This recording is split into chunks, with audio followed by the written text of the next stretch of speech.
to me, it's quite poignant as an American to be here in London having a CPAC, because we have a commonality between our two nations, which is entirely unique. And we both have massive questions about can we continue? And I think we can. And I think let me just ask you this question back in reverse. Okay.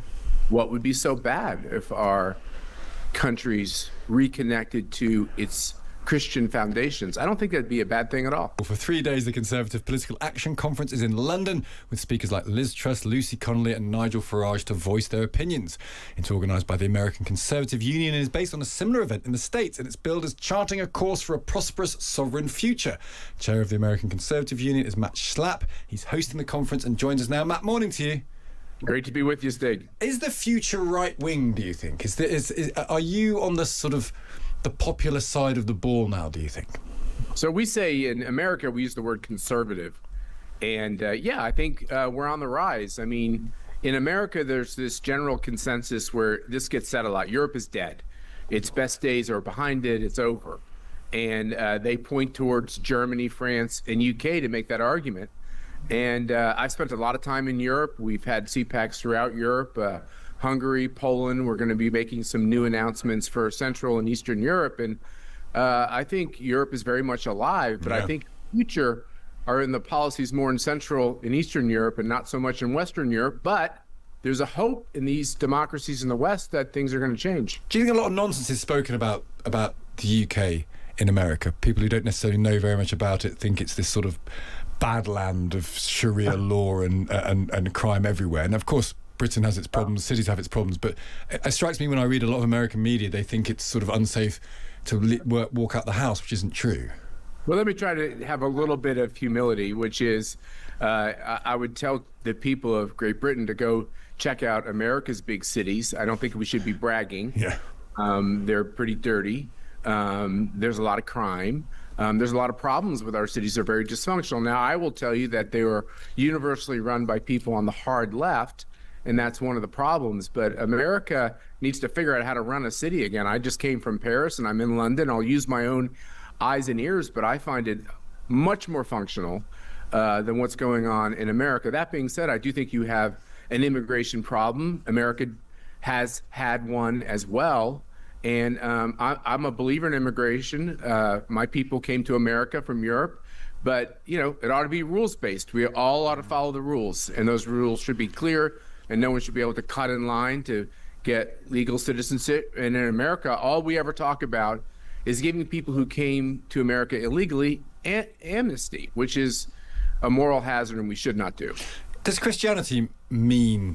the right require Christianity to give it a moral focus, do you think? That's a very American thing that seems to be coming over here.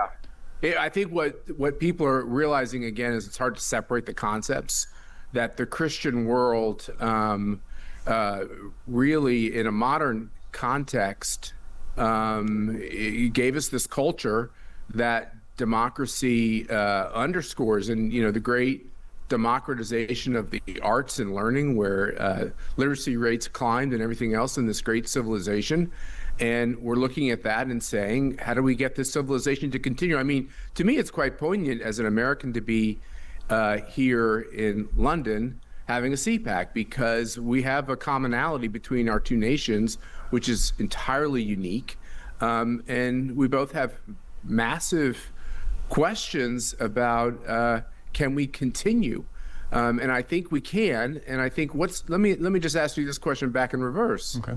What would be so bad if our countries reconnected to its Christian foundations? I don't think that'd be a bad thing at all. I don't think it's necessarily a bad thing. To me, actually, the great achievement of the European civilization was the Enlightenment. And the Enlightenment eventually was a triumph of science over superstition.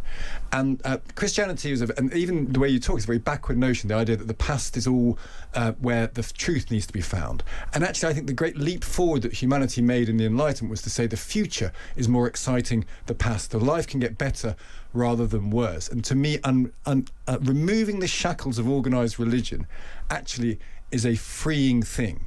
And by clinging to them, I feel that you can end up in a retrograde fashion, I suppose. So this is the great story of 1789, which is why my trip is interesting coming from France to the UK. But you're a believer in the French Revolution. I'm a believer in the American Revolution. I think the American Revolution is the most important revolution because a handful of very well-educated people were able to bring these ideas of democracy to a new land. And the French Revolution was all about destroying and ripping apart the power of the church. I agree that I'm not a royalist, so I'm okay with people saying, hey, in a modern context, we don't necessarily need the divine right of kings and queens. But I think it's a huge mistake to say we don't need the divine aspect of our Creator, and to understand that if our Creator gives us truth, then as we go to seek that truth, there should be a harmony there. I don't know why you view that as shackles. I don't view that as shackles. I view that as freedom. Yeah, I actually, freedom is the ability to disagree on this point, because I actually don't accept the existence of a creator. I don't accept the existence of a truth being divinely ordained. I don't think there's no such thing as one Where would truth. it come from? But, sorry, where does what?